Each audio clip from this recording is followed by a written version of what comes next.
Lukas NMB dituntut 10,5 tahun penjara di kasus suapnya nih, suap dan gratifikasi senilai 46 miliar. Mantan Gubernur Papua Lukas NMB dituntut hukuman penjara. Jaksa penuntut umum pada KPK meyakini nih Lukas NMB menerima suap dan gratifikasi senilai 46,8 miliar. Jaksa mengatakan suap dan gratifikasi itu diterima dalam bentuk uang tunai dan pembangunan atau perbaikan aset milik Lukas. Jaksa mengatakan Lukas menerima uang 10,4 miliar dari Piton Enumbi selaku pemilik PT Melonesia Mulia. Kemudian Lukas juga menerima 35,4 miliar dari Rijantono Laka selaku Direktur PT Tabi Anugrah Parmindo. Jaksa menyebut suap itu diberikan agar Lukas selaku Gubernur Papua memenangkan perusahaannya yang digunakan Piton Enumbi dan Rijantono ini nih dalam proyek pengadaan barang dan jasa di lingkungan Provinsi Papua. Jaksa mengatakan suap itu terjadi pada tahun 2018. Jaksa juga mengatakan nih suap dari Rijantono itu terbagi dalam uang 1 miliar dan 34,4 miliar dalam bentuk pembangunan atau renovasi aset Lukas. Aset itu antara lain hotel, dapur catering, kosan, hingga rumah loh teman-teman. Nah, Lukas juga didakwa nih menerima gratifikasi 1 miliar.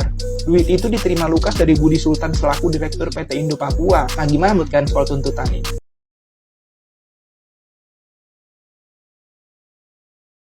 Padahal namanya udah harum sampai jadi nama stadion. Kok Lukas NMB malah kejerat kasus dugaan korupsi sih? Jadi gini.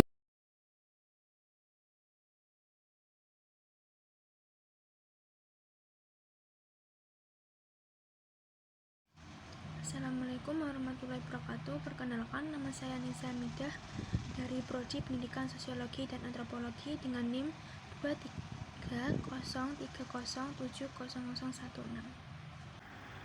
Alur cerita kasus korupsi Gubernur Papua Lukas NMB. NMB ditetapkan menjadi tersangka kasus suap dan gratifikasi pada 14 September 2002 lalu. Namun penangkapan dan pemeriksaan baru berhasil dilakukan oleh Komisi Pemberantasan Korupsi pada Selasa lalu 10 Januari 2023. Perjalanan kasus Lukas NMB telah melalui berbagai drama dan alasan mangkir dari Komisi Anti Rasuah tersebut.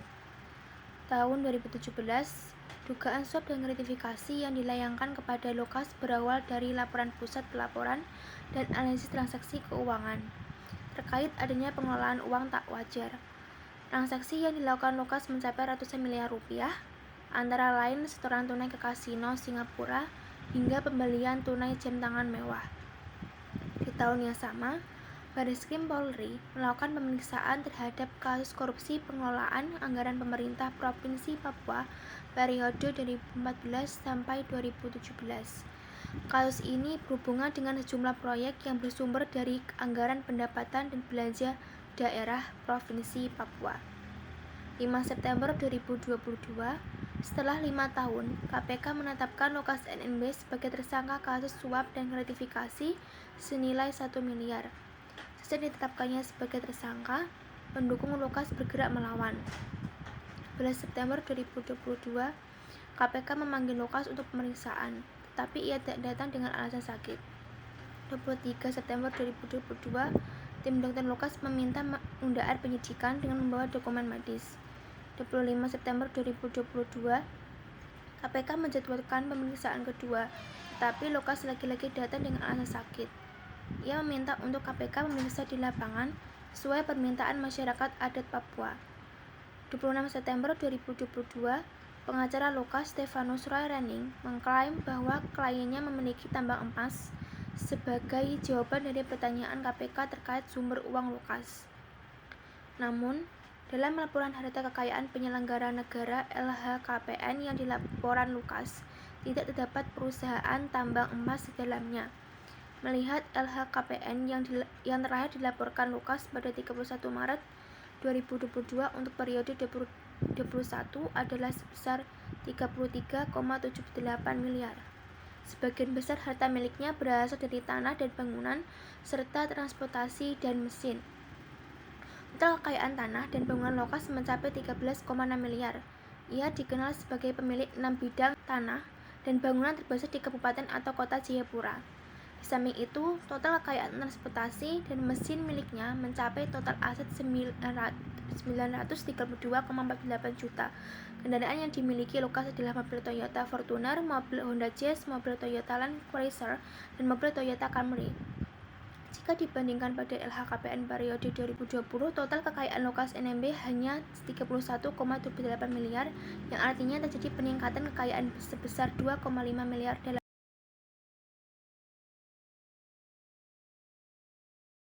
Pada tanggal 27 September 2022, terungkap sejumlah foto dan lokasi aktivitas judi Lukas di 3 negara oleh masyarakat anti korupsi Indonesia.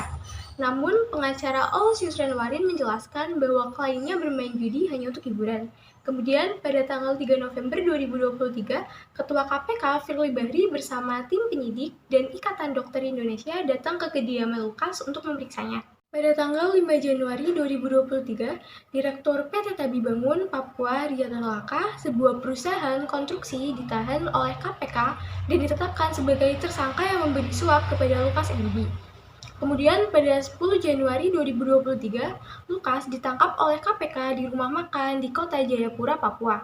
Keberangkatan Lukas ke Tolikasa diduga sebagai cara Gubernur Papua tersebut untuk kabur dari Indonesia. Setelah ditangkap, Lukas dibawa ke Makobrimob-Polda Jayapura. Saat di markas, terjadi kericuhan yang dipantik oleh massa simpatiar Lukas dengan melempar batu ke arah Brimob. Kemudian dibalas dengan tembakan peringatan oleh petugas. Kemudian pada 11 Januari 2023, sesampainya di Jakarta, Lukas langsung dibawa ke Rumah Sakit Pusat Angkatan Darat Gatot Subroto.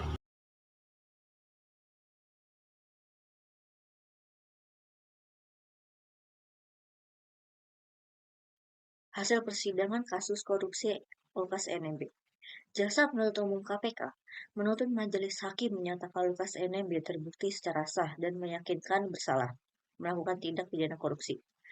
Hal ini sebagaimana dalam dakwaan pertama, melanggar pasal 12 huruf A Undang-Undang Tipikor JO, pasal 55 ayat 1 KUHP JO, pasal 65 ayat 1 KUHP. Jaksa Penuntut Umum KPK meyakini NMB terbukti menerima suap senilai 45,8 miliar dan gratifikasi sebesar 1,9 miliar. Oleh karena itu, Jaksa Penuntut Umum KPK menuntut NMB dengan hukuman lebih dari 10 tahun. NMB juga dituntut dengan pidana tambahan, berupa kewajiban membayar uang pengganti sejumlah 47 miliar lebih. Uang itu harus NMB bayar selambat-lambatnya 1 bulan setelah putusan pengadilan memperoleh kekuatan hukum tetap.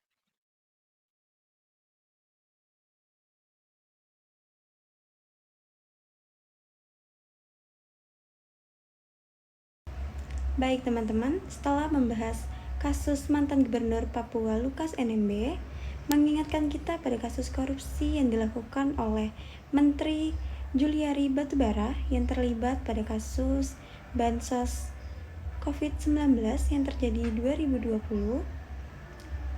Kasus ini adalah penyalahgunaan dana bantuan sosial kepada masyarakat terdampak pandemi. Dugaan kasus korupsi yang dilakukan Juliari Batubara yang melibatkan pengaturan proyek-proyek dana bantuan sosial demi kepentingan pribadi atau kepentingan kelompok tertentu. Akhirnya Juliari Batubara ditangkap oleh KPK dan akan dihukum di pengadilan secara sah. Pada akhirnya, Juliari Batubara dinyatakan secara sah bersalah melakukan korupsi pada penyalahgunaan dana bantuan sosial sebesar 32,4 miliar dan denda sebanyak 500 juta rupiah dari para rekanan penyedia bansos COVID-19 di Kementerian Sosial. Juliari Batubara dijatuhkan hukuman selama 12 tahun dan dicabut hak politik selama 4 tahun.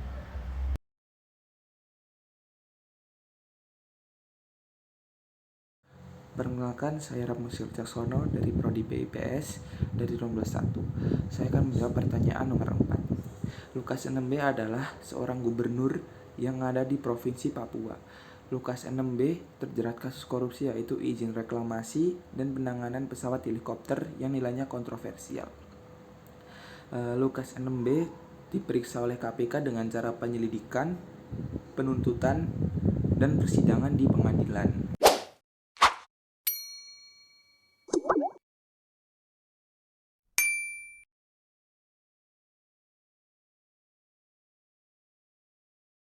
Assalamualaikum warahmatullahi wabarakatuh. Perkenalkan, nama saya Muhammad Yakin Nurjian dari Prodi Pendidikan PPKN dengan NIM 2303 050127. Nah, menanggapi kasus yang berada di Papua, kita pasti tahulah kasus yang bernama yaitu Lukas NMB.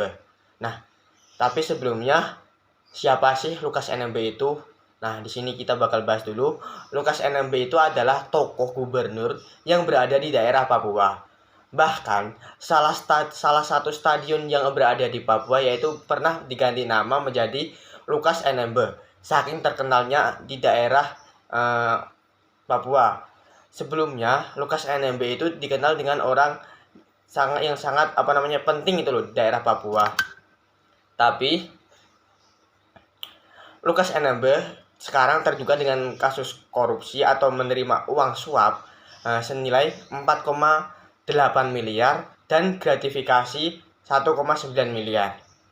Nah, setelah kita tahu mengenai apa itu Lukas NMB atau siapa orangnya, kita coba hukuman yang cocok untuk kasus yang bernama Lukas NMB ini.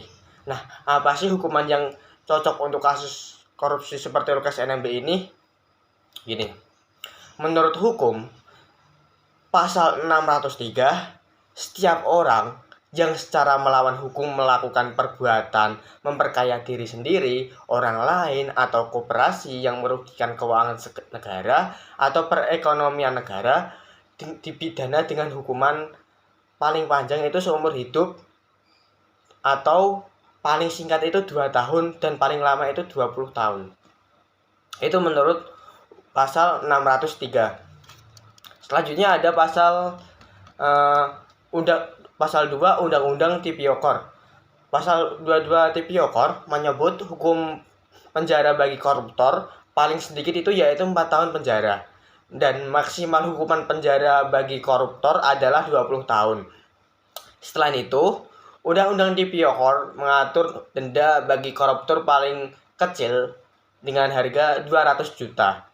Denda paling besar yaitu dengan harga 1 miliar.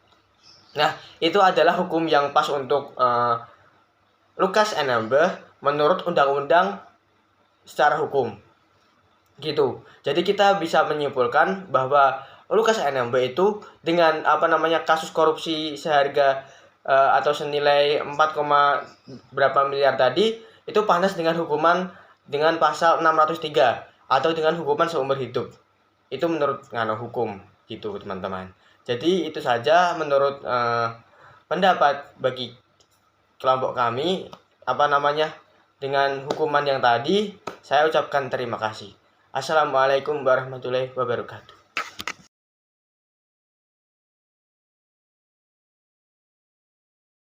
Assalamualaikum warahmatullahi wabarakatuh. Perkenalkan, nama saya Nuga Dramawati dengan nomor induk mahasiswa 230500077, Prodi Pendidikan Pancasila dan Kewarganegaraan, Fakultas Ilmu Sosial dan Ilmu Politik, Universitas Negeri Semarang.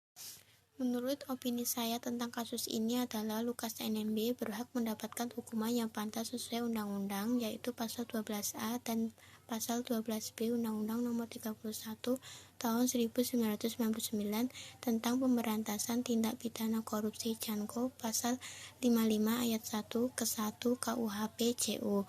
Korupsi juga dapat merugikan perusahaan, organisasi, yayasan, dan sebagainya.